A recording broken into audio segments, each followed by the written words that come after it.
జరుగుతున్నాయి. భక్త కన్నప్ప సినిమాపై మోహన్ బాబు తన ఊహించినటువంటి క్లారిటీ ఇచ్చారు.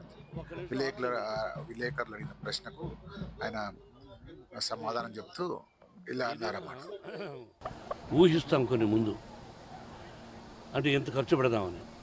ఇది అనుకోని దానికంటే కూడా చాలా ఎక్కువైపోయింది. 2 సార్లు న్యూజిలాండ్ వెళ్ళడం, ఆ తర్వాత ఇంకా మిగతా చోట్లకు వెళ్ళడం, గ్రాఫిక్స్ విపరీతంగా ఖర్చు పెట్టాం. అంటే మించిపోయినాయి ఖర్చులు. ఒక నమ్మకం, ఇంతకుముందు శ్రీ కాళహస్తీశ్వర మహత్యం తీసిన 3 హీరోలు సూపర్ హిట్స్ అయినాయి. పరమేశ్వరుడు ఎప్పుడు మోసం చేయడు. నేను ఆయన వరాన పుట్టినవాడిని, నా పేరు భక్తవత్సలం.